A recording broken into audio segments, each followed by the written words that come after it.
All right, hello, welcome back to Unqualified Analysis. We are back. We are one step closer to the football season, folks. So, your boy is just brimming with excitement. And hey, if you want to follow your boy, you can follow me on the Twitters. I will never call it X because, hey, I'm just stubborn. It is what it is, man. You call me what you want. I'm stubborn at the end of the day. But you can follow me on that there app. We call it Twitter still. That's at CalebVUA. That'll be in the bottom right-hand corner of this here video if you're watching it on YouTube. And if you are watching it on YouTube, thank you. Thank you oh so much. Share it with your friend. Help me grow this thing a little bit. But we are back. I'm cutting out the fun fact at the top of the show because as I kind of expected in the back of my head when I first put that feature out there, I am starting to run out of fun facts here. So, yeah, it was a fun, informational summer.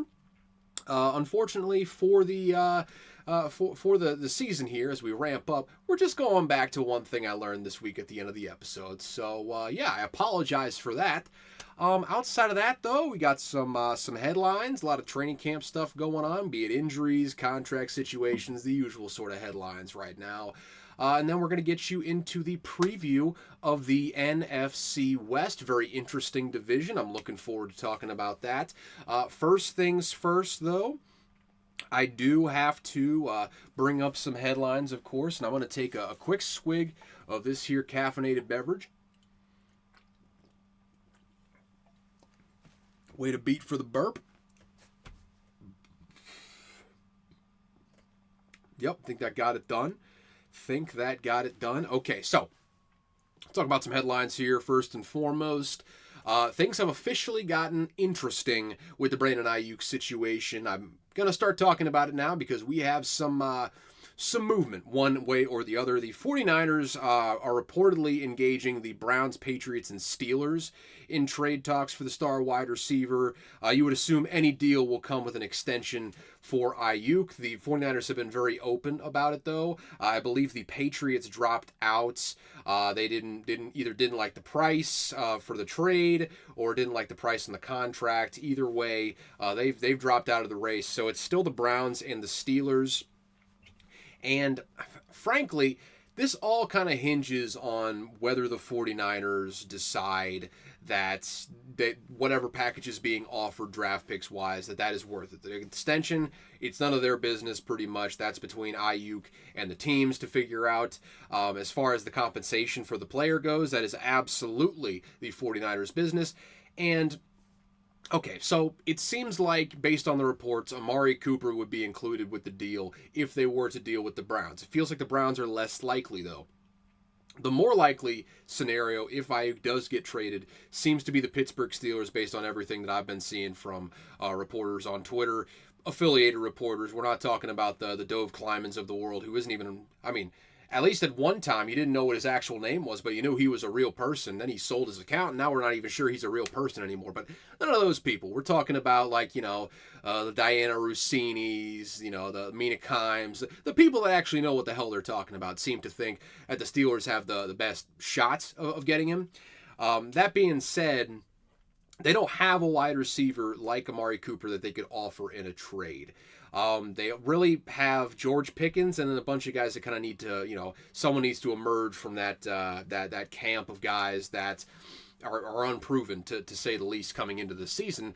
So they're not just going to offer up George Pickens, because if you offer up George Pickens, you're essentially in like the same sort of situation with a more expensive wide receiver. It doesn't make a whole lot of sense whatsoever to get rid of George Pickens in this deal. So now you're talking about draft picks, and as far as the Steelers are concerned, their draft capital, for better or for worse, is tied to the fact that they have a great head coach that maybe not working with the best tools every single year. There's been some shortcomings in the front office from time to time.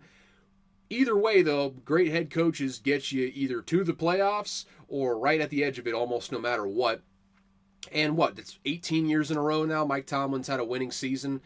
So we're still, every given year, we're still looking at a pick in the first round, either really like 20s or later, pretty much. That's what we're looking at for the Steelers every given year. And I'm just not sure. You can give up a haul of picks. That's always an option.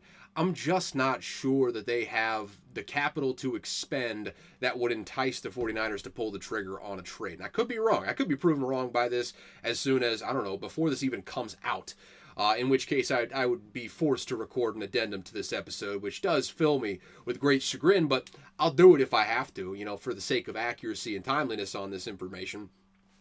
But the consensus feeling seems like, yes, Ayuk seems to be in some sort of negotiation with the Steelers. Maybe they already have an extension in place and we just don't know about it. Just not sure about the compensation side, the actual trade side of this whole deal. So ultimately, it seems like there's a lot of movement. It feels like this is moving more in a direction where Ayuk would be gone at the end of the day. But at the same time, it doesn't feel like he's going to leave the 49ers. And again, I could be proven horrifically wrong on this as soon as the day that this comes out. However, I just personally believe that there's just not a compelling offer on the table from the Steelers. I'm not in the negotiating room. I'm not connected as far as sources or anything like that. It just seems to be, to me, like the people that know something about this situation, they're not really speaking highly of the Steelers' chances of getting this thing done. In fact, if they had great chances of getting this thing done, I feel like they would have gotten this done last week when they were, first breaking this sort of news. So, yeah, ultimately it's a lot of noise, but what this noise ultimately amounts to is I don't think Ayuk is going anywhere. Right now, maybe he doesn't get an extension. He is certainly not going to be traded away. That is the main thing for me, unless the Steelers just come out and wow me. And again, I could be proven so horrifically wrong that it's actually hilarious. And I will laugh at myself. I've done that in the past. I'll do it again in the future. I 100% guarantee you of that. But I just don't have the feel that this thing has legs for a trade. Feels like he's still just going to be with the 49ers this year when it's all said and done. Another interesting contract situation. How about another weird one for you? So Hassan Reddick, this one's coming down the pipe today, but it's so ridiculous I had to put it right behind the Ayuk news. So Hassan Reddick, after being traded from the Eagles this offseason, after I believe he demanded a trade from the Eagles, he goes to the Jets. He's been holding out all offseason looking for a new contract extension. We figure it's going to get done at some point. And then all of a sudden on this Monday, Hassan Reddick comes out and requests yet another trade. So after spending a total of, basically just the summer in New York, and not even really in New York, he didn't show up to any of the offseason activities whatsoever. After all of this time, all these couple months in New York, he's deciding, I've got a great career here. I'm just going to take my talents elsewhere, if you will allow me. Just what a move. What a move by Hassan Reddick request another trade after requesting a trade earlier this offseason. Is Hassan Reddick the first player in NFL history to request two trades in one offseason after being successful on one and we'll see on the other one? I don't know. I'm going to run with it. It seems like a great fun fact, so I'm just going to speak with confidence. And, people are just going to believe me. That's something you should all learn out there. If you speak with confidence, there is a good chance that people will believe what you are saying. That's why they call them con men. It's confidence men. So I'm just going to say it. Hassan Reddick is the first player to ever request two trades in one offseason. There you go. There it is right there. But yeah, I don't know. I don't know if he's actually going to get traded. At some point, the fines are going to get so substantial that he's going to have to report. I don't know when he reports, if he reports during camp, if he reports right at the end of camp, or if he maybe stretches this thing into the regular season. I don't know. The fines are going to be prohibitive at that point, so I don't expect that to be the case. It's just hilarious, man. It's not a great story for the Jets, but it's just great. It's just great to see dumb shit happening in the NFL, and that's how you know that this season is on the doorstep, because we're starting to get dumb headlines, and not the dumb headlines that are completely useless, dumb headlines that are impactful but are just still so incredibly dumb. And you know what? I thank Hassan Reddick for that. We're going to be following this situation going forward. If anything materializes, you'll probably hear it first on Twitter if you're perusing that, but we will talk about it here on this show. In the meantime, just funny, just hilarious. Just wanted to put that in so you all could laugh at some ridiculousness here. All right, so Moving on here, I am not usually one to care about training camp fights, but this story, once again, we're just trying to spread smiles on the people's faces. It's too good not to talk about, and I wouldn't be talking about training camp fights if this wasn't a special situation. The Seahawks got into not one fight, not two fights. Now you're thinking, okay, 3 fights, that's big. That you would talk about it on the show after 3 fights. Not even after 3 fights would I talk about this. Okay, so 4. That's a lot of fights. That's a lot of fights we're talking about. And yes, if it were 4, I would absolutely talk about it on the show because it is equally hilarious. We're talking about 5 fights. Not over the course of a week, not over the course of a couple days. I'm talking 5 fights in a single practice on Wednesday of last week. I just want to know, at what point do you just call it? Like, we're at each other's throats. We've been like after the second fight, you're like, okay, maybe I should shut this thing down. After the third fight, you've got to shut it down. And then after the fourth fight, they're like, we probably should have shut it down after the third fight. Then after the fifth fight, they're like, okay, we're finally going to shut this thing down.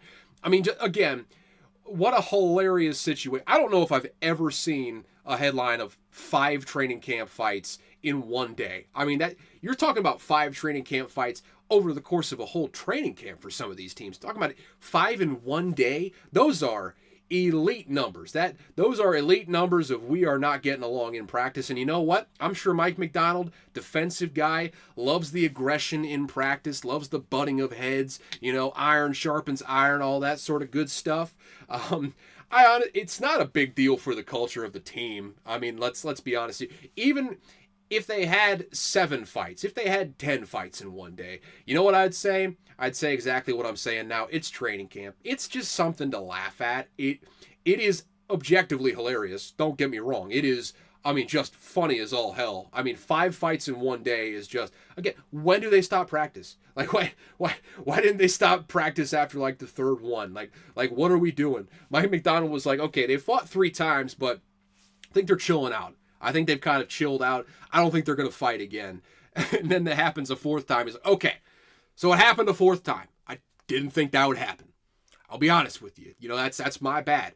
They fought 4 times now. They've got to have the energy out of their system. I see them, they're doing all right now. There won't be a 5th fight. Then the 5th fight happens. Well, what the fuck? What the fuck, guys? What are we doing right now? Are we trying to play football, or are we trying to just, do mixed martial arts? What's going on? What's going on here, folks? So, yeah, it's just, it's a perfect training camp headline.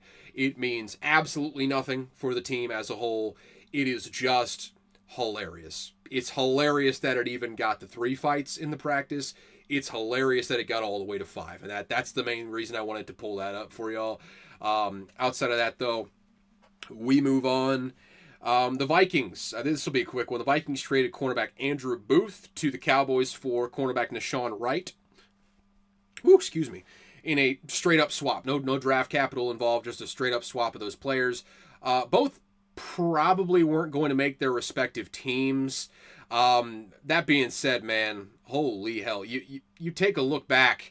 You take a look back at the first draft for Kwesi Adofo-Mensah.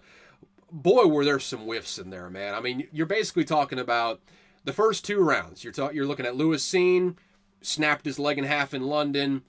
It is what it is there. There's nothing you can do about it. Who's to say what could have been if he didn't snap his leg, but he did. So he's a bust. No question about it. Andrew Booth Jr., drafted in the 2nd round, also had some injury issues. This one's a little bit more egregious, though, because you knew about the injury issues coming into the draft. That was the big reason why he slipped into the 2nd round, was because of those injury issues. Then, lo and behold, you can't get him on the field because he's injured all the time. And then also, didn't seem to turn out to be as good of a player as the front office expected. So, ultimately, that's your first 2 round picks. Both end up being busts for your team. So, that's that right there. And then you look at the rest of the draft. The best player you've got left, hell, you can even go into the 3rd round. Brian Asamoah has not been able to consistently get in the lineup at linebacker. We actually went out and signed linebackers because we were so thin this offseason. Got beat out by undrafted rookie last year, Ivan Pace, stud. Love that guy, plays with his hair on fire. But fact still stands, former 3rd round pick, gets beaten out of the lineup by an undrafted rookie. So yeah, that's your third round. First 3 rounds, not great players.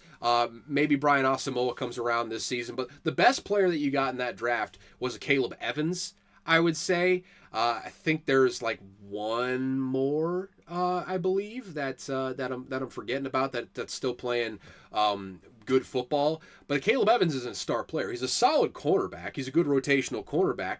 He's not he's not a top of the line sort of player that you expect.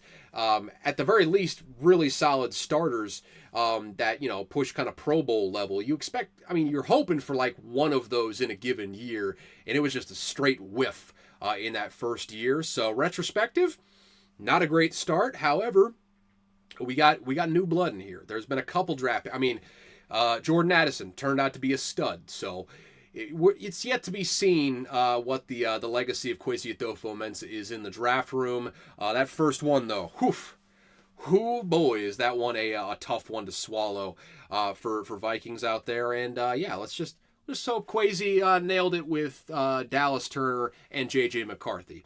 It's all optimism right now. We're in training camp, folks. All right, so keeping it moving here, let's talk about Jim Harbaugh. We're going to do this real quick in the interest of time. I do have a whole division preview to get to after I'm done with this. Harbaugh was given a 4-year show cause penalty for let's call it what it is. It was bullshit recruiting violations during COVID. He was just, yes, there was COVID restrictions. He was just doing all the stuff that was legal when there wasn't COVID going on. Did it give him a competitive advantage? Sure, because assumably either no one else was doing this or they were doing it sneaky enough to where they weren't caught by the NCAA. But it's not that it really means anything because he's never coming back to college football at the end of the day. What really brought me to this story is, your boy loves some pettiness in sports, and there is no one that is as petty, especially towards the NCAA, as Michigan is. And what really brought me to this story is that shortly after the NCAA handed down this penalty, big time penalty, you assume more is coming for the Michigan program, what does Michigan do? Michigan turns around and announces that their honorary team captain for week 1 is, any guesses? Yup, you guessed it, that man, national championship winning coach from the year 2023, Jim Harbaugh. Say what you will about Michigan as a program. They are annoying at times. They are a little full of themselves. But they consistently tell the NCAA to go fuck themselves in the most fantastic ways possible. It is beautiful to watch what Michigan does to the NCAA because it's what everyone else wants to do but doesn't necessarily have the clout to go out and do it. It is... Again, you can criticize Michigan for a raft of reasons, even the cheating itself. Go ahead, do that. I have nothing against you for making those solid critiques. You can't critique their game when it comes to dealing with the NCAA, which is just basically throwing up the double barrel salute and saying, "Come and take it. We ain't wilting one bit. You're going to have to bust our door down if you want us to comply on this sort of stuff." It took the Big Ten coming in last season and levying a suspension through the end of the regular season. A slap on the wrist suspension, really, because he was still able to put in the game plan. He was able to coach every single day except for game day, and then he was able to coach in the postseason. So it was a slap on the wrist sort of penalty from the Big Ten. But it took the Big Ten coming in for Michigan to even give a shit about all of this. Like, they absolutely do not respect the NCAA whatsoever, and this decision to, I'm sure it was in the works beforehand, but they knew this stuff was coming down from the NCAA no matter what, and that timing of the announcement that Michigan is going to be having Jim Harbaugh as the honorary team captain in week 1, being right after the NCAA announced their thing, it's not a coincidence, folks. Just take notes. This is elite class pettiness right here, and you love to see it. You love to see it, especially when it's directed at the NCAA, which we all hate. We all hate them with equal fiery passion, and Michigan's just sticking up for all of us on this one. So, as a program, can take you or leave you. I think you're good for college football, but you annoy me sometimes. On this particular one, handshake, man. We're all on the same page here. We're all on the same page. All right, so final headline before we get into the division preview here for this week. The Falcons rookie edge rusher, third-round pick that you were expecting to step up big if you were a Falcons fan, Braylon Trice out of Washington. He is out for the season after he tore his ACL in the team's first preseason game this past weekend. Man, I mean, I alluded to it there briefly. You were hoping that Braylon Trice was one of those guys that stepped up in a big way for you this season. And without him there, man, I was already worried about that Falcons pass rush. If I were a Falcons fan, I would be in abject panic. As an over-better, I have got my eyes glued on that team because I think they might be the best over team in all of NFL, at least for the first couple weeks until the books start setting those lines entirely too high. Boys, we are going to be, I'm not even quite sure I care about what the matchup is, but the first 2 or 3 weeks of the season before the books catch on, we are hammering the overs for the Atlanta Falcons. Hammering, I say. And that's without even looking at the schedule. I'm just telling you, I don't care who it is, unless it's like the Carolina Panthers, who I don't really believe in their quarterback too much. Hammer the over, folks, because it's probably hitting for the first couple weeks. Not betting advice, call the hotline if you have a problem here, folks. Let's be honest here. Responsible gambling is a way of life here. There's no guaranteed bets, but we are hammering that. We are absolutely hammering that on the days going forward. But I mean, about the actual injury impact though, I don't see how the Falcons are going to get a consistent pass rush. I mean, Grady Jarrett is, not quite what he used to be. He's had a raft of injuries over the last several years. Ultimately, they kept him in prison in Atlanta until ultimately he didn't have the juice left to be an elite player anymore. And then you just don't have reliable players on the outside right now rushing the passer. I don't know. I mean, they could finish last in the league in sacks. I mean, sacks is kind of a lucky stat, but I'm sure if you look at the pressure numbers when this year is all said and done, unless Raheem Morris comes in there and schemes up a pass rush like you wouldn't believe, I just don't see how they're going to generate pass rush. I think they're going to be right at the bottom of the league in all those categories. And again, we are laser locked in on the Falcons overs to start off this year. Laser locked. We're going to talk about another team where I'm pretty laser locked in on the over start their year as well. And we're talking about the NFC West. But brutal injury for that Falcons defense. Third round pick, but you were hoping he was going to step up big time with the deficiencies that they have in the pass rush. That is a situation that bears monitoring. It's going to be a classic bad defense, really good offense sort of situation. And hey, nothing else, they're going to be playing fun football. That's not something you could say every week under Arthur Smith, though I do love the guy. I think ultimately, if he gets another chance, he'll be a good head coach. But let's call like we see it on that. All right, so let us move forward to the NFC West preview. Like I alluded to, it's a pretty deep division here. I mean, there's no real, terrible team. There's probably, honestly, I wouldn't even consider there's a clear last place. I'd say there's a pretty clear, lower.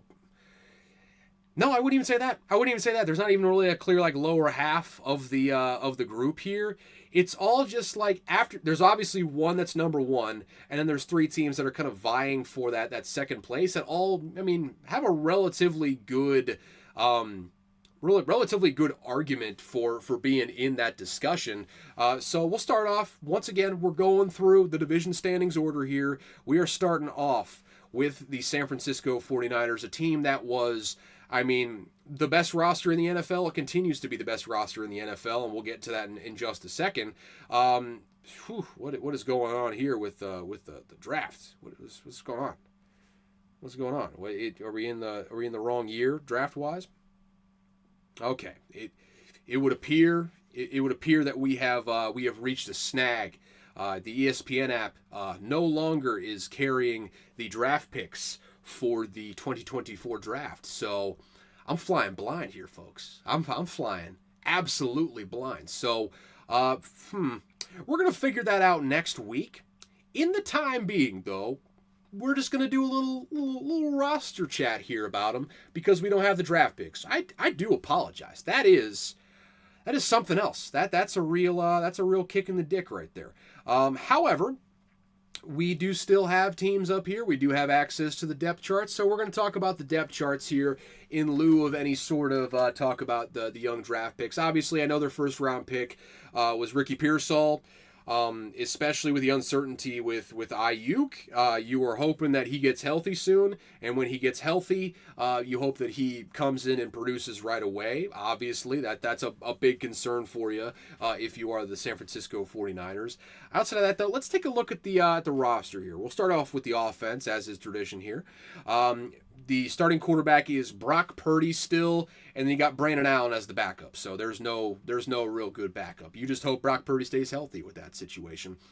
But Brock Purdy's a stud, especially in this offense. I mean, I think he led the NFL in yards per attempt by a country mile last year. He was insane when it came to that stat in particular. He was absolutely slinging the ball and, making some ill-advised throws that ultimately worked out for him, which has kind of been a theme for him, actually. Really, since he's got into this Shanahan offense, the improvisability that he has is, I mean, it's really what's made him unique and what's made him stand out in this offense. So, still love Brock Purdy. Maybe not the most physically talented quarterback in the league, but an absolute gamer and a guy that you want under center in clutch time moments. That's an absolute fact. You want Brock Purdy under center in those moments. Running back, still Christian McCaffrey, getting a little long in the tooth. You wonder how much longer he's going to be staying healthy. He is creeping into the 30s now, slowly but surely. He is creeping into the 30s. And, there's obviously data that suggests that running backs hit a big-time drop-off at that juncture. So that's something to keep an eye on. Elijah Mitchell is still the backup there slated for him. Another guy with some questionable injury history. But assuming he stays healthy, a good guy to spell Christian McCaffrey. If, in fact, he is not able to stay on the field, then Jordan Mason is still the third string. I believe they drafted Isaac Guerendo this year, who is the fourth string running back for him. As far as the wide receivers, we have got Deebo Samuel, Brandon Ayuk, Juwan Jennings, same three guys that were the top three that were there last year. They all return. We'll see what happens with Brandon Ayuk. There's still been no resolution on that. Like I said previously, though, I feel like he's probably going to be with the team, so we're counting him in there for now.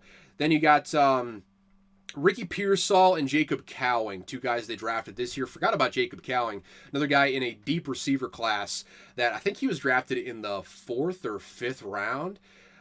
He was a monster at Arizona. I mean, an absolute freak at Arizona. Touchdown machine when he was there. That's a guy that could work out very well for him. Could be, shades of Puka Nacua last year with going from BYU injured all the time, then going up to the NFL. Just an absolute stud with the Rams last year. I'm not saying Jacob Cowing is going to do that, but with as deep of a receiver class as this was, Jacob Cowing falling to them in the 5th round, it's a hell of a get. That's a hell of a get for him, and that's without even mentioning Ricky Pearsall that I just kind of breezed past there, who was a first-round pick for a reason in a deep receiver class, nonetheless, like I said. So I love the depth in this receiver core. It's one of the best overall receiving groups in the entire league, I would say, and you got a great quarterback that's piloting the whole thing. So what's not to love there? The real questions start coming when you look at the offensive line here. So as of right now, I believe the quietest holdout of this offseason, Trent Williams is still not in camp as he seeks a new deal. And that's really the one that you should be monitoring, because take a listen to what they have on the offensive line outside of Trent Williams. So Jalen Moore steps in for Trent Williams. Unfamiliar with his work, I do apologize to that man. Aaron Banks is at left guard. Center is Jake Brendel. Right guard is Spencer Burford. Right tackle is Colton McKivitz. That is not a winning formula for a Shanahan offense.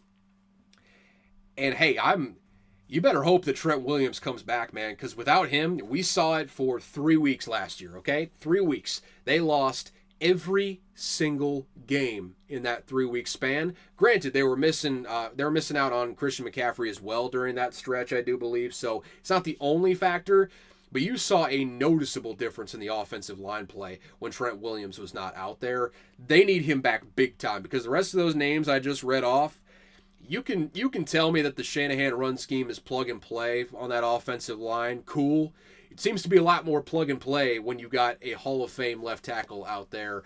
I do not feel good about this offensive line at all for the 49ers. And I mean, looking at it now, I feel less good about it. I feel worse about it even, which would be the proper word to use in that situation. I feel worse about it even than I did before I came into this podcast. And I already knew that if there was one weakness you could point out for this 49ers team, it was on that defense. So I am skeptical of that front. I think the rest of the offense is still elite. Obviously, George Kittle is still your tight end. Kyle Juszczyk is still the fullback there, and still both really good guys. I mean, you're loaded with weapons.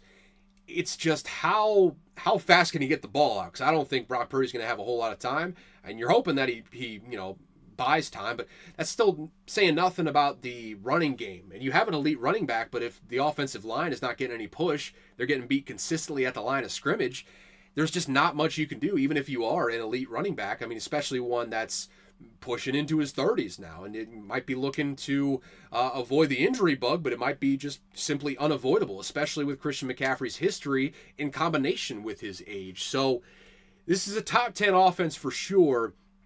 There's a great degree of variance of where they fall in that top 10, whether or not Trent Williams is in the lineup.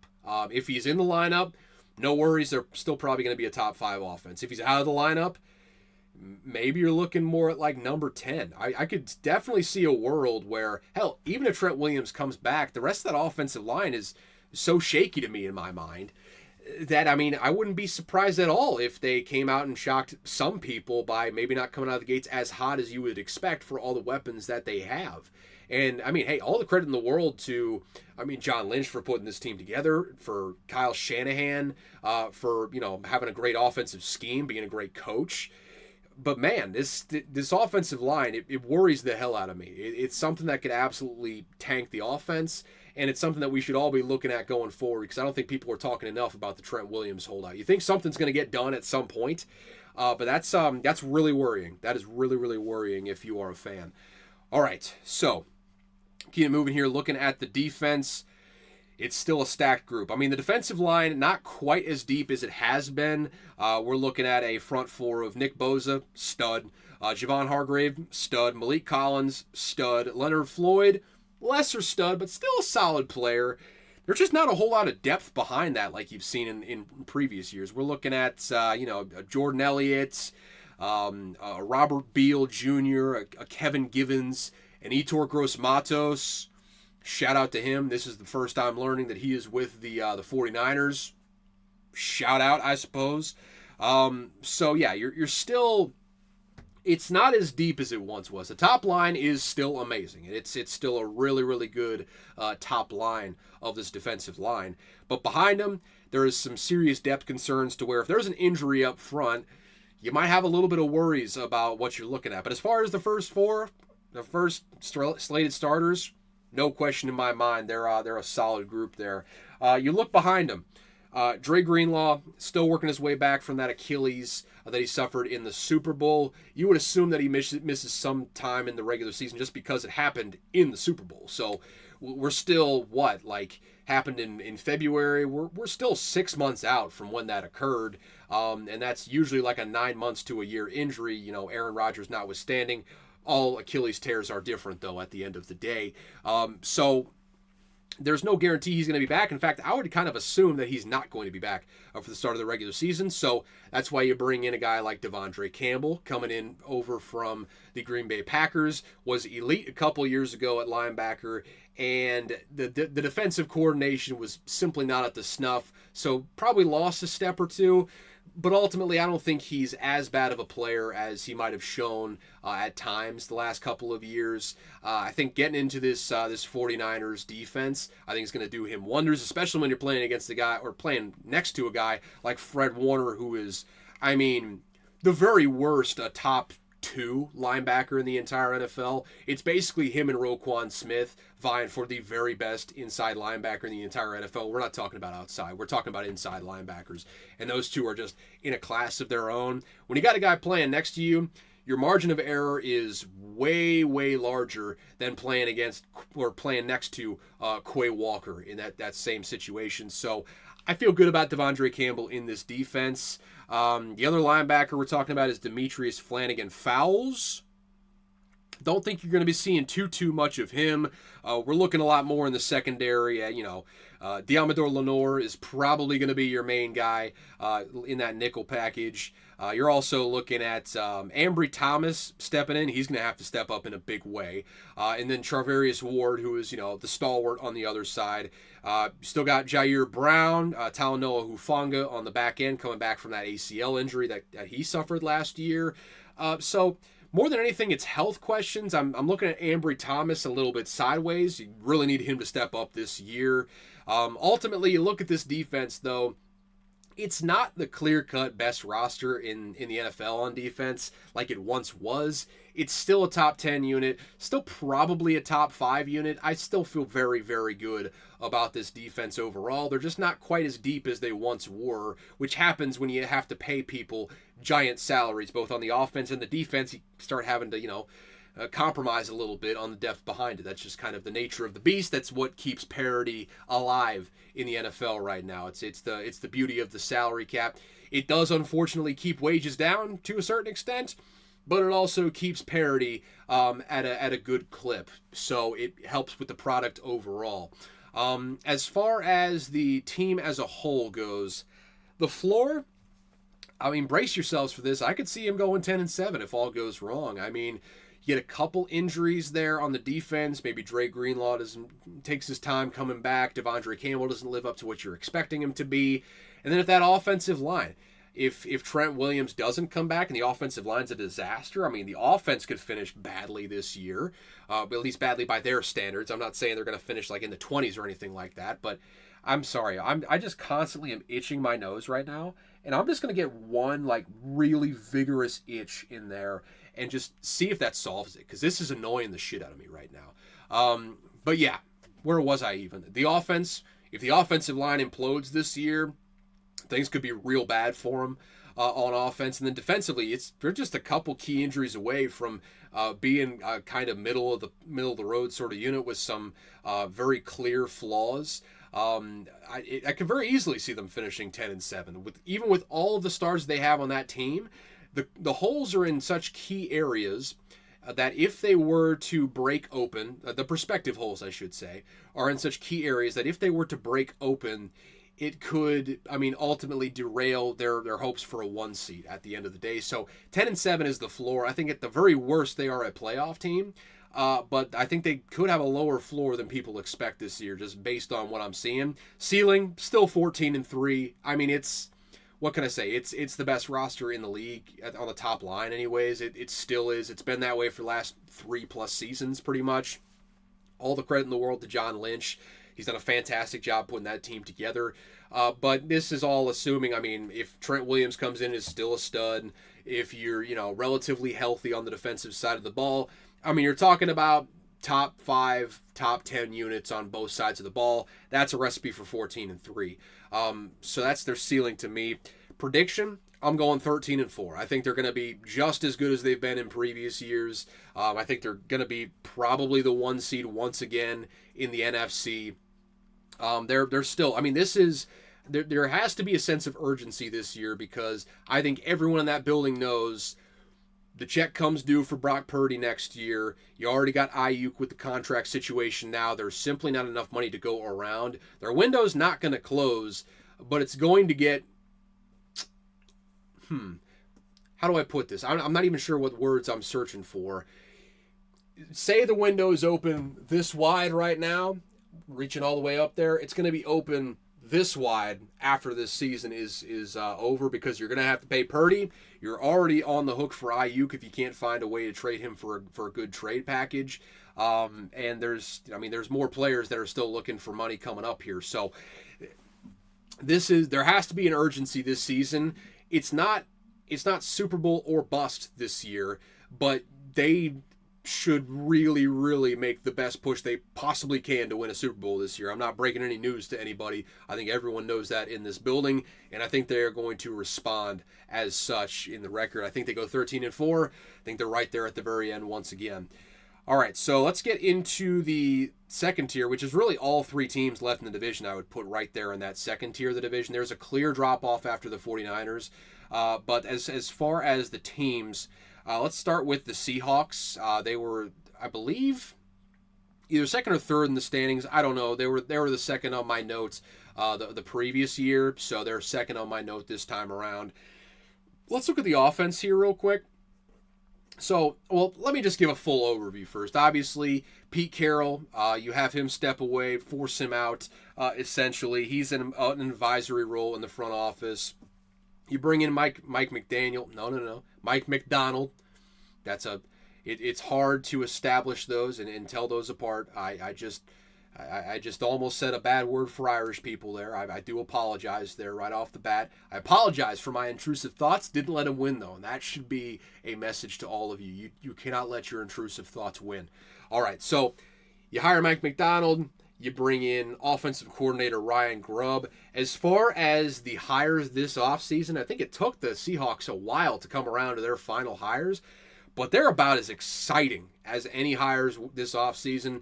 I am most intrigued to watch how this coaching staff works with what they have. I like what John Robinson did this past year with the draft that they did. I like the players that they brought in. I love Mike McDonald as a defensive mind. I love Ryan Grubb on the offensive side. I've already espoused his virtues. I think he's a future head coach in the NFL, and we're going to be seeing that this year because he's about to have a really fun offense. So with all that said, let's talk about the players that they're going to be coaching this year. So starting off on the offensive side, and if you've noticed, the itching hasn't stopped. I'm just going to stop addressing it and then hope it goes away on its own because obviously itching is not helping right now. But looking at the offense here for the Seahawks, starting off, we've got Geno Smith at quarterback, Sam Howell as the backup. Not a bad 1-2 there. I mean, Sam Howell was terrible with Washington, but I think legitimately just about everyone would be terrible with Washington last year. Especially you go look at the sack numbers there; it's horrific. But yeah, solid 1-2 there at quarterback. You got a legit backup there with Sam Howell. Geno Smith, you still feel really good about at quarterback. So that's good. Maybe not top flight of the league as far as quarterback play is concerned, but does some things really, really well.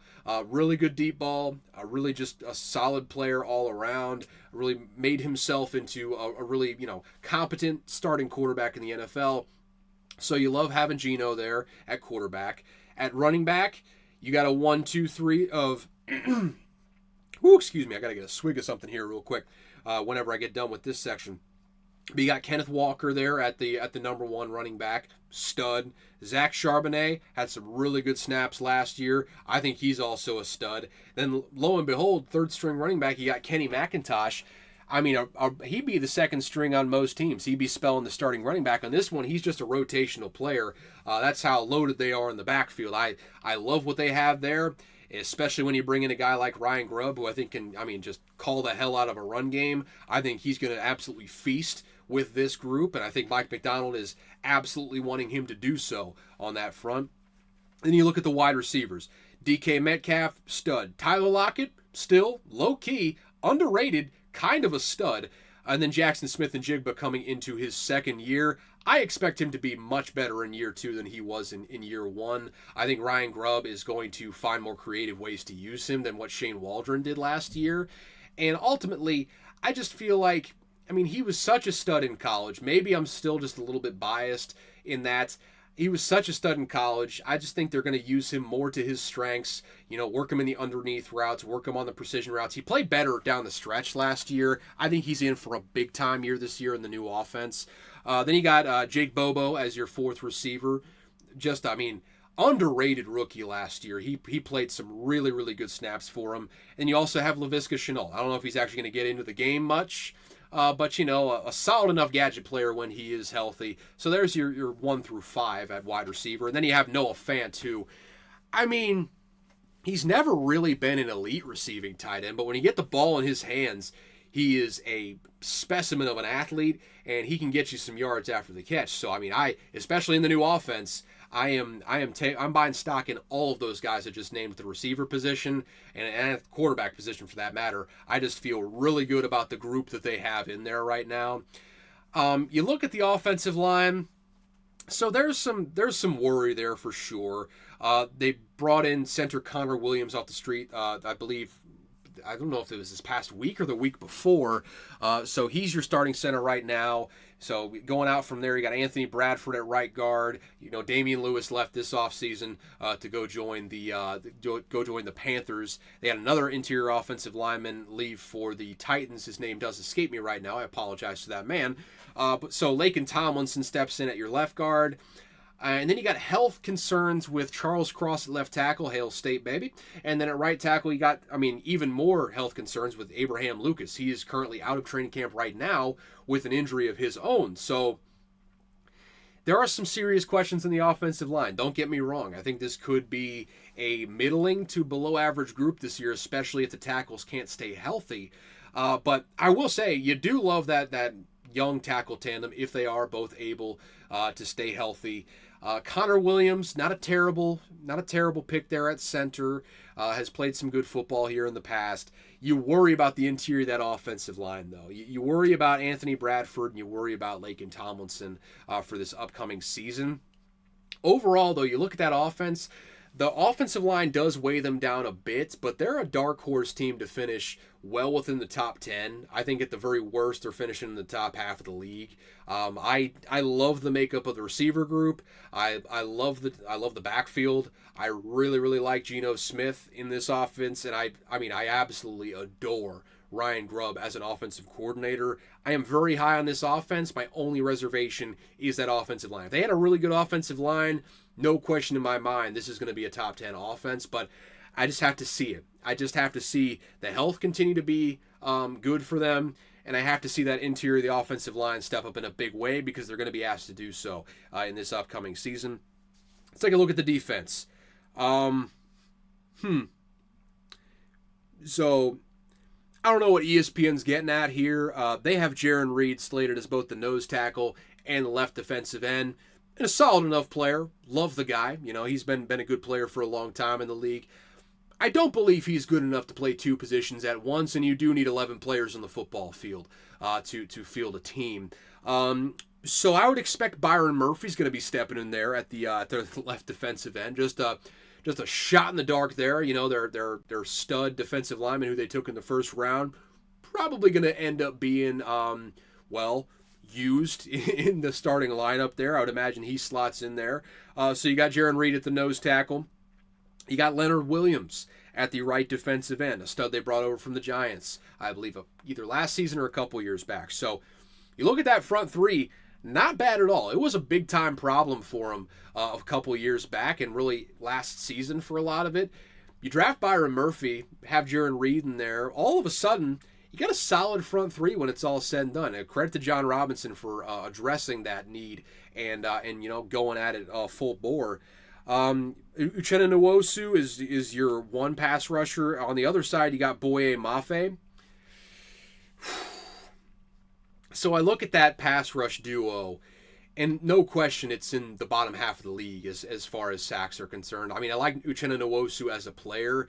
If you're asking him to be your number one pass rusher, that would worry me a lot. And Boye Mafe has just not ever come along and lived up to that second round grade that he was given when he was coming out of college, where they drafted him when he was coming out of college. So, your best case scenario, you're hoping that Boye Mafe steps up in an enormous way and becomes that legitimate 1A pass rusher on your team. If that happens, you're home free. Uchenna Nwosu is a great number 2 pass rusher when it's all said and done. I just don't know if I believe in Mafe to do that. So I'm worried about this pass rush. I think they're going to get really good play from the interior that allows them to get more one-on-ones when it's all said and done. But I worry about, not only the depth of the pass rush, but the top line at that.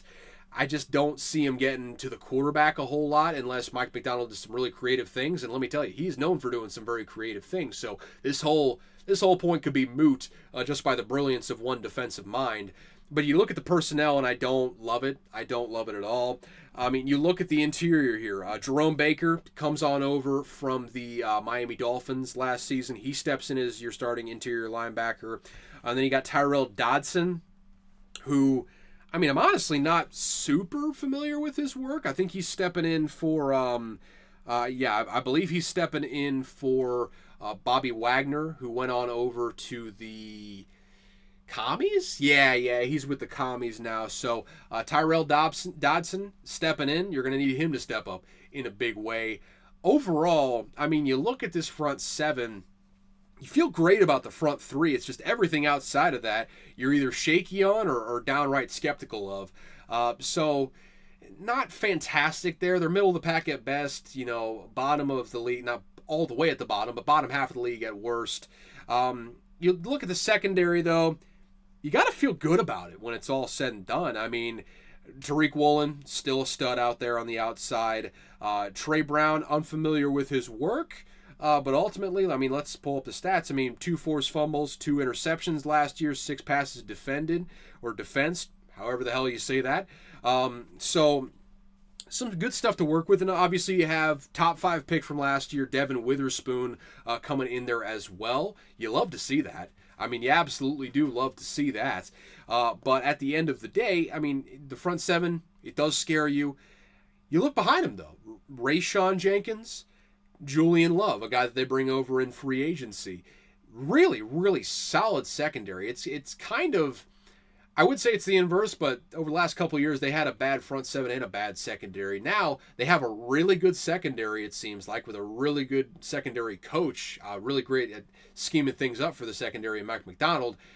Kind of an average sort of front seven there.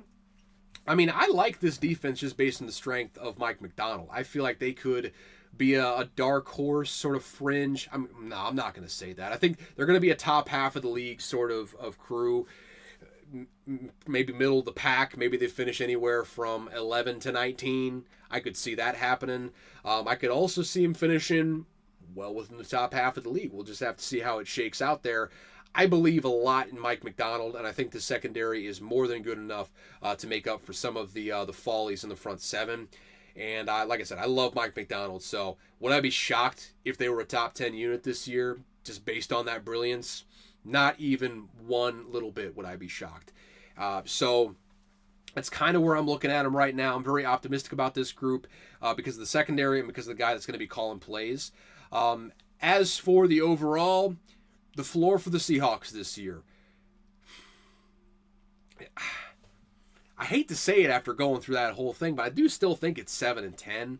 I mean, there's a chance that, I mean, the linebacking core is a real problem. They can't get any push from them, and ultimately they just get run through. They're bad run defense. That's not a good recipe for success on that side of the ball.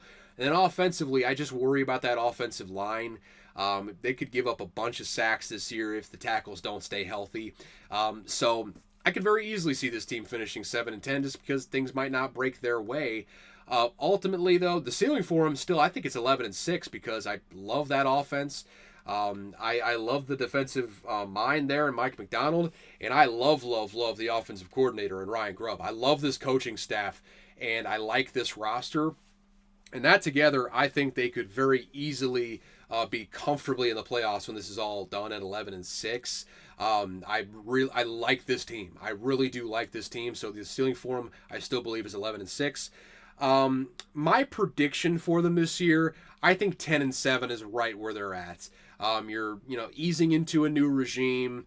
You got a couple holes personnel-wise on the team that need to be addressed in the coming offseason, either in free agency, draft, or both. There's just a couple select holes where I love this coaching staff, but you're in a tough division. You got some holes in the roster. 10-7 just feels like it feels like where they're going to finish this year. Don't know where the 10 are, but I feel like 10-7 is probably right where they're going to be at when it's all said and done at the end of the year. So that's how I feel about them.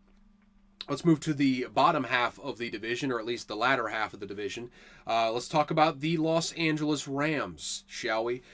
So this is a team well overperformed expectations last year. I thought they were almost a shoo-in for a top 5 pick last year. Ultimately, ended up making a playoff push when it all got down to the end of the season. Sean McVay is an elite head coach.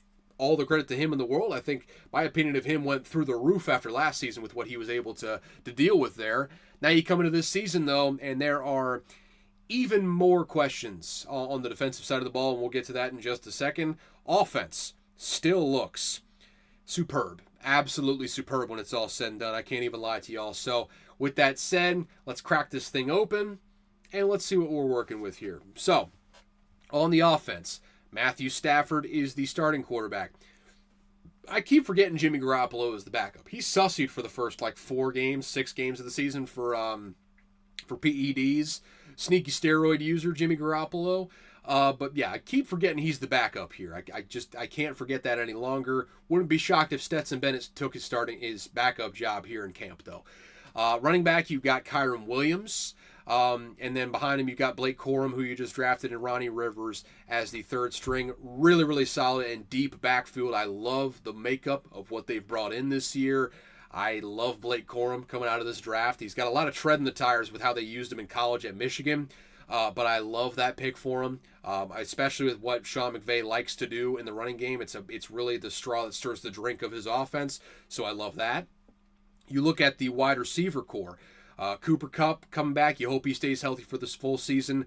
Puka Nacua dealing with some injury stuff here in camp right now, but was a stud last year. Expecting to be a stud once again.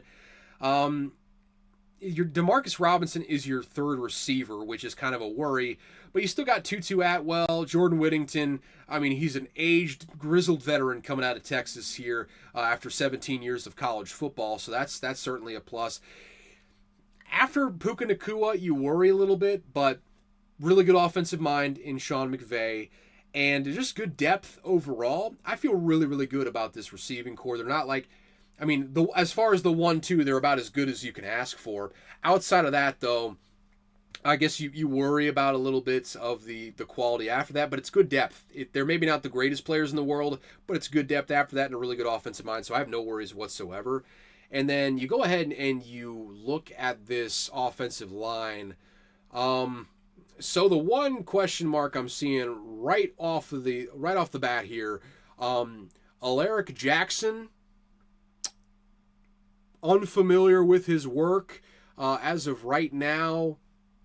He's a huge dude, 6'7", 345 according to his ESPN profile. So a giant dude, a giant of a man, enormous, great man, giant of a man. Don't know how good he is as a player because I just don't know that much about him. So there's one question mark. You got Jonah Jackson at left guard. He's solid, no worries about him. Steve Avila, I believe he's been there for a little bit. He's solid, no worries about him either. Then you got Kevin Dotson and Rob Havenstein on the right side. Rob Havenstein, yeah, that's not one that you would expect to be starting there at right tackle. So as far as the offensive line, maybe not quite as good as I maybe expected them to be whenever I was looking at this. But if there's anything I know about Les Snead, he always seems to find a gem anywhere from the 4th to the 7th round on the offensive line that somehow ends up coming in and playing really good snaps for him. So maybe it's banking too much on the front office there, but I feel like someone's going to step up and play some big-time football for him. And I think you have an elite run game coordinator in Sean McVay that can kind of cover up some of those holes. Hey, for what it's worth, I think their offensive line is better than what the San Francisco 49ers have out there. And I think Sean McVay is a fairly comparable sort of run game coordinator. So I don't have a whole lot of I don't have a whole lot of worries about this Panthers offensive line. I don't really have a whole lot of worries about this Panthers offense overall. I think they're going to be an easily top 10 unit. I think they're a sneaky possible top 5 unit with what they have in there. I love Sean McVay. I really like this roster that he has to work with on the offensive side of the ball. I think they're going to score a lot of points this year. I don't think that's going to be any of the worries about whether this team is going to win games. The worries come on the other side of the ball when you look at what they have over there. Aaron Donald retires this offseason. One of the best, if not the best defensive tackle of all time. Just out of your lineup, retired at the end of his prime, essentially. And wish him all of the success in the world, all that sort of stuff, yada, yada, yada. That leaves some serious question marks on the defense because they weren't a good defensive unit last year. They just had maybe still the best player defensively in all of the league, anchoring the middle there, and it just changes the math. And you had a really good defensive coordinator, too, with Raheem Morris to work with what they had in this defense. So, I mean, you got Kobe Turner there, good enough, I suppose. Then you got Bobby Brown the third, rookie defensive tackle Byron Young as your third there on the front seven. I think you're hoping that second round pick Braden Fisk steps up in a big way and ends up playing next to. Sorry, I'm just text messages. It is what it is. Family text messages. I'll leave it at that. Byron Young, you feel good about that first round pick. You're hoping Braden Fisk. Holy shit! You're hoping that he steps up in a big way and ultimately plays next to Jared Verse. Or maybe not next to, but on the defensive line with Jared Verse. They have that built-in chemistry from Florida State from those good years. On a really good defense playing together at Florida State at that. Ernest Jones, solid enough player. He wouldn't have survived all that transition if he wasn't a solid enough player. He was one of 2 returning defensive starters in 2023. Now, I don't believe he's the only returning defensive starter, but he's probably the best returning one that they have in that front seven. The good news is you brought in some solid enough players behind that, or outside of that. I mean, Jared Verse, you got to feel good about coming over in the draft. Christian Roseboom is a question mark, so given that is given there. Outside of that, though,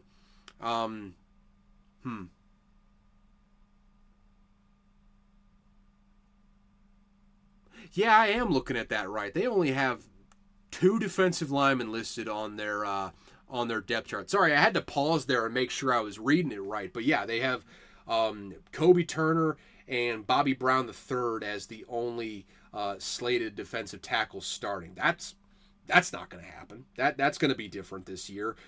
ESPN's messing up with their depth charts right now. I do apologize. So yeah, Byron Young, Jared Verse. I mean, unproven, but not the worst pass rush group in the league. Not very. I mean, you're hoping that Jared Verse steps up big time this year with Byron Young rushing opposite of him, but not terrible overall. You bring in Tre'Davious White. I wouldn't feel good about that pickup. You probably didn't get him for a whole lot of money, but I wouldn't feel real good about that pickup coming off of an ACL, and I believe he tore his Achilles last year. For a guy that's pushing 30 years old, if not above 30 years old at this point. Can't feel great about that. Cameron Curl is one of your safeties. John Johnson coming off the street is the other safety. Got to feel good about Darius Williams at your other cornerback, opposite of Tre'Davious White. But you're looking at Quentin Lake in the nickel cornerback spots. I don't feel very good about this secondary. I don't feel very good about this defense as a whole. I don't think this defense is going to be very good when it's all said and done. I think this is a defense that is destined for the 20s. Where they finish in the 20s is up to them. I don't see them finishing above 20, though. I just feel like there are some significant holes, particularly in the back end of this defense and in the pass rush, that are going to lend themselves to allowing teams to pass on them almost at will. Unless the new defensive coordinator there, Shula, ends up being a revelation at defensive coordinator, I just feel like there are some inherent holes in this defense that are going to come back and bite them when it's all said and done. And that's why we were talking about the Rams being an over machine this year.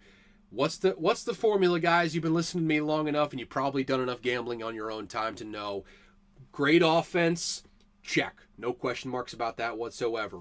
Bad defense, I think also check. Maybe there is some young players that step up and prove me wrong, but ultimately, I'm going to be riding these overs to start the year for the Rams. That's just how I feel about them. I feel like they got a top 5 offense maybe and a bottom 10 defense maybe. So that is a recipe for hitting a lot of overs early in the season until the books catch on and start setting the lines entirely too high. We have to do this reconnaissance, this legwork now, so we can make money in the early season while we're figuring out what all of these teams are. What we have to do is bridge the gap through the first month of the season with strategies that we feel good about. And then from there, once we've gotten through the first month, We got a good idea of what these teams are. We know which ones to stay away from. We know which ones to ride, tentatively speaking. So that's kind of where I'm coming at it with right now. The Atlanta Falcons and the LA Rams on the overtrain, we're going to be hammering that to start the season. They will be a frequent pick in my weekly picks when the season comes around, which we're so tantalizingly close. We only have 2 more division previews after that, and then we're basically there. Woo! Let's go. Let's go, baby. Let's absolutely go with this. All right. So, on the whole, how do I feel about the team? Overall, and man, maybe this is a little bit harsh for them. No, I'm revising that. I initially had 6-11 as their floor. I don't feel that bad about them. I think 7-10 is the floor for this team. I think if the defense is just abjectly terrible, it's not going to take a whole lot of slip-ups from the offense to ultimately end up with some losses that you probably should have had as wins. That's just kind of how the NFL works. It's a couple one-possession losses that ultimately keep you out of the playoffs for the most part, unless you're just abjectly terrible in the league. So 7-10, this defense could be just atrocious this year, and that would ultimately derail their season, I would think. So 7-10. The ceiling for them, I just don't think it's that high of a ceiling. I think you're really held back by the turnover on defense, both with Aaron Donald leaving and with Raheem Morris leaving this past offseason. I think you're really hamstrung that way. I think they could definitely finish 10-7, get a playoff spot when it's all said and done, but I just think record-wise are just going to have some limitations with what they're putting out there on defense. They're still probably another year away of rebuilding from really having a competitive unit on both sides of the ball. So 10-7, that's probably my ceiling for them right now. Prediction-wise, I think they go 9-8. I think they're just going to be a classic, inconsistent, really fun football team. I think they're going to score a hell of a lot of points. I think they're going to give up a hell of a lot of points on the other side of the ball. And that inconsistency, while it leads to really fun football for non-invested fans, I think it leads to a lot of hair pulling from the invested fans when it's all said and done. And ultimately, I think it leads to a 9-8 year. Maybe it's good enough to get you a 7 seed, but ultimately there's just some inherent flaws in this roster that are just going to scare me away a little bit from picking them to finish any higher. So I have them at 9-8 this year. All right, let me take a quick swig of this caffeinated beverage because your boy, I've been talking all day on the phone, and now I'm just yelling in a closet of solitude here. So give me just a second.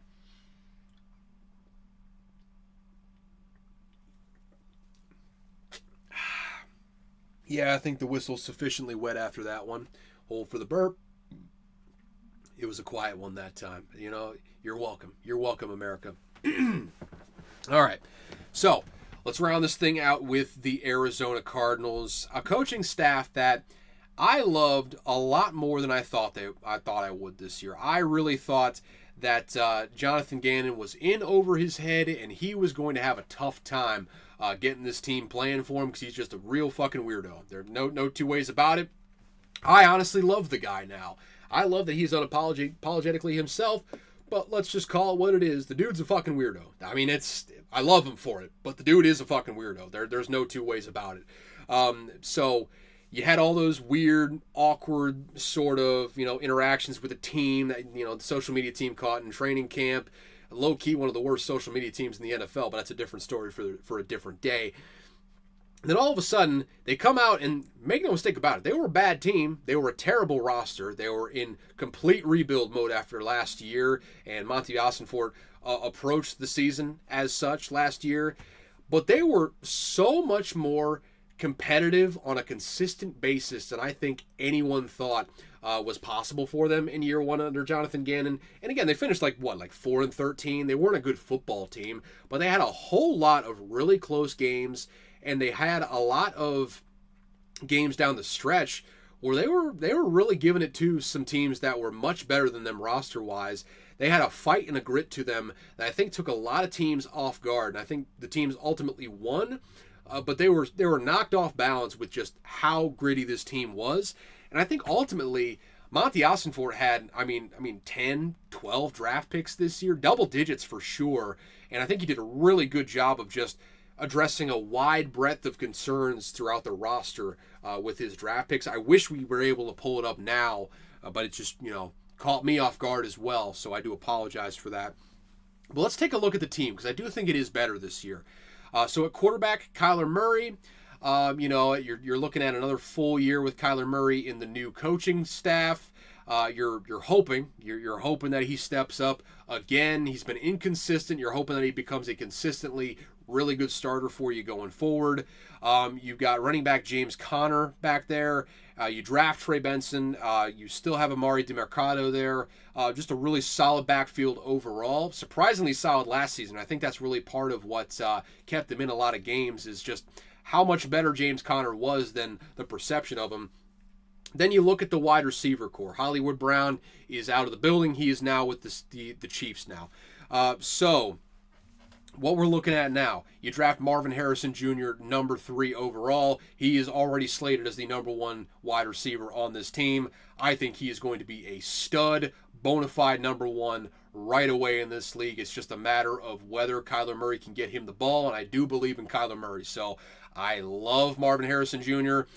There's no such thing as a can't-miss pick in the NFL draft, but if there was one, it's Marvin Harrison Jr. I mean, he grew up in the household of one of the most notoriously hard-working wide receivers that built himself into a Hall of Fame player in Marvin Harrison Sr., a guy that you don't want to mess around with, too. You don't want none of that smoke.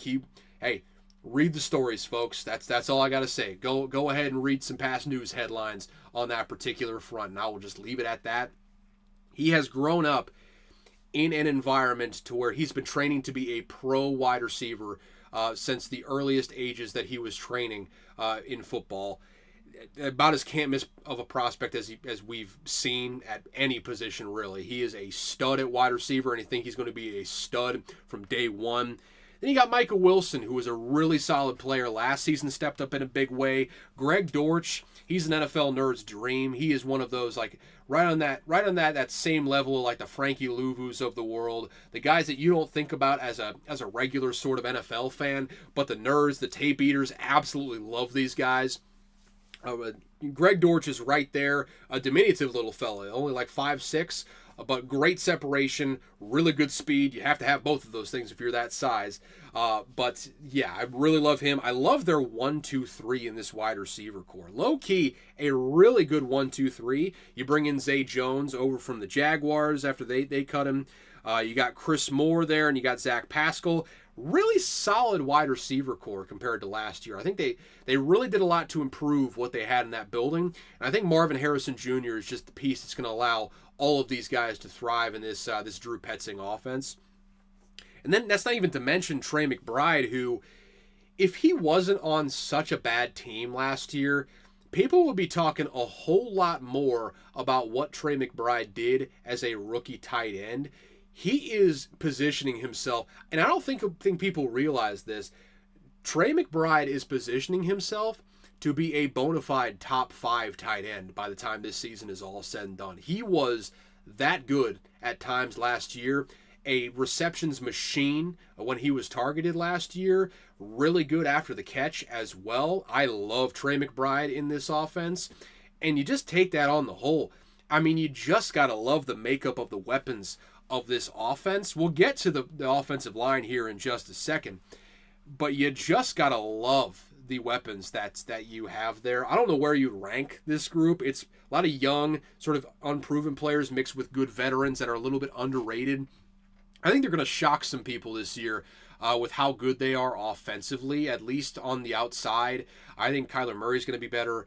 I think the wide receiver is going to step up big time. I think Trey McBride's going to show that he is one of the best tight ends in the league this year, just based on everything I'm hearing about him from the people that I really trust to know football, quite frankly. So I love the weapons. You bring in Paris Johnson at left tackle last offseason. That was a hand-picked guy by Kyler Murray, essentially. You bring in guard Evan Brown. Will Hernandez at right guard, Jonah Williams at right tackle. And hey, look at that. Paris Johnson, top 6 pick this past year. Jonah Williams, who was really, I mean, he wanted to play left tackle, but ultimately he's a way better right tackle, and he's a really, really good right tackle, one of the best right tackles in the entire league when he was coming over from the Bengals. As far as the tackles go, you got to feel really, really good about what you have in the building there. Got some questions about Evan Brown. I'm going to try this again. Hjalte Froholt, just a good Norwegian boy there. Then Will Hernandez. I mean, you got to have some questions about that in the interior, but the margin for error is a lot bigger when you have a really mobile quarterback and two really good tackles to help him escape the pocket when it's all said and done. So I look at this offense, and I don't know if they're going to be a top 10 unit by any stretch of the imagination, but I think they could really shock some people with how good they are this year. I mean, I feel really good about the receivers. I'm shaky on the offensive line, especially on the interior, but I like the tackles. I just feel like this offense is going to be really serviceable this year, and I think they're going to take a real leap from what they showed in year one. I just truly believe that. On the defensive side of the ball, so you got Zaven Collins there at one defensive end, Dante Stills at the other defensive end. Unfamiliar with his work. You bring in Bilal Nichols and Justin Jones on the defensive line. And, what that tells me is that the defense is still a work in progress, folks. They brought in a whole lot of young talent, but it's still a work in progress. I mean, not a bad linebacking core. I mean, Mac Wilson, Kaiser White, Dennis Gardeck, all solid enough players. I mean, you can't fault them there behind them. It's just that, that front four does worry you. Then you look at the back end. Sean Murphy-Bunting had a bit of a down year last year with Tennessee, but they also blitzed at the lowest rate in the entire NFL and didn't really have an elite pass rush to help them out there. So, could be some circumstantial situations that, held back his play last year. You hope he plays better. That's the main thing you're hoping for there in Cardinal land. At the other cornerback, you've got Max Melton, Garrett Williams there in the nickel corner. Then you have Jalen Thompson and Budda Baker as your safeties. Still love Budda Baker as a player here. I mean, overall, let's just call it like it is. I don't think this defense is all that good. I mean, the linebacking core is surprising little bright spot there for him. Budda Baker's always a bright spot, but I mean, the defensive line's kind of a mess. The secondary, real questions at cornerback there. There's just too much going on. So I see the ceiling on this defense being very low compared to what you're looking at on the offensive side of the ball. Again, we're in year two of a rebuild. They are much better than they were last year. Even on defense, they are much better than they were last year. They were not a good roster overall. They were probably the worst overall roster in the entire league outside of the Panthers. So they had a really low starting point. They got a really solid coaching staff. They're better than they were this past season, but there's still some major holes. They're still in year two of a rebuild, probably another offseason away from really putting together a possible contender in Arizona. All right, so let's take a look holistically. What am I thinking about for the Cardinals? So overall, I think their floor is right there with the Rams. I think they're like a 7-10 football team at their very worst. I think the offense is going to be really solid. I think the defense has a chance to kind of have the floor fall out from under them. So that would be, if the defense is really just so bad, that's where I would see them going 7-10. Ultimately, for the ceiling, I think they could be a 10-7 football team. Don't be shocked if you're looking up in November and the Arizona Cardinals are looking at playing for a playoff spot when this is all said and done. That wouldn't shock me even a little bit. I love the coaching staff. I love the draft that they just had. I love the wide breadth of needs that Monty Ossenford addressed this past off season. So yeah, I love the direction that this team is going, and because of that, I wouldn't be shocked at all if they just they just pull some culture out of their ass and they end up going 10-7, making the playoffs. At that point, you'd have to think Jonathan Gannon would be in the running for Coach of the Year, if not winning the damn thing. So that's the ceiling for him. I see him at 10-7 on the ceiling. I see him finishing more towards their floor when it's all said and done. My prediction for him is 8-9. I think they show a great deal of improvement. I think they get a lot of flashes from a lot of good young rookies, especially Marvin Harrison Jr. I think you're going to be fairly satisfied fairly early on in the season that you made a sound decision with Marvin Harrison Jr. at number 3 in the draft. And I think there's going to be some other really solid young players that step up. I think Trey McBride's going to be really good. I just think the defense is going to hold him back a little bit when it comes to winning games. So because of that, 8 and 9. I feel like that's where they're going to finish. They're going to make some good progress, but ultimately still an offseason away from making a playoff push, and that's just kind of how I feel about them. So, yeah, congratulations to the San Francisco 49ers. You are the preseason division champions, and hey, may the best man win or best team win otherwise. Outside of that, though, this is a good time to end the episode. So thank you all so much for tuning in. This has been the NFC West preview. I hope you enjoyed. If you do enjoy it, first of all, share it with a friend. Tell them about the show. You know, give them your recommendation. It means more coming from you than it does coming from me. So we're trying to grow this damn thing a little bit. Help me out along the way. Wherever you're listening to it, though, it all starts with subscribing. So whether you're listening to on Apple, Spotify, YouTube, you name it, Amazon, even if you're feeling feisty, you name it, wherever you're listening to it, go ahead, hit subscribe, and share this thing with a friend to help us grow this thing a little bit.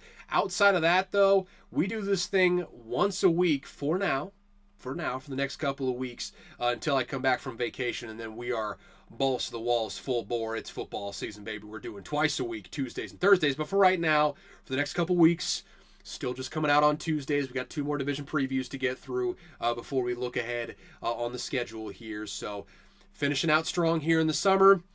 We're almost out of the dead period, though, folks. We are almost there. And with that, if you want to follow the show, you can follow my Twitter account, CalebVUA. That'll be on Twitter. That link will be down in the description. And if you want to contact the show, you can either shoot me a DM or send me an email at unqualifiedanalysis@gmail.com. And that'll also be in the description as well. So with that, thank you all so much, so much for tuning into Unqualified Analysis. And as always, I have next to no clue what I'm talking about, and it's a wonder I've gotten to this point. However, one thing I learned this week, Louis the 16th, oh goodness, my eye itches. Everything's itching today. But yeah, Louis the 16th and Marie Antoinette, heard of them? They did not consummate their marriage for 7 years. And yeah, I'll just leave that there. You can do your own research on the reasons for that. But yeah, they didn't consummate their marriage for 7 years after being married. So that is interesting. With that, though, I'm going to go edit this thing. You all have a good week. I will see y'all next Tuesday for the AFC North preview. We are rounding the corner into the North Divisions, and boy, oh boy, football is in the air, and you can smell it. With that, though, like I said, I'm going to go edit this thing. You all have a good one. I will see y'all next Tuesday. Deuces.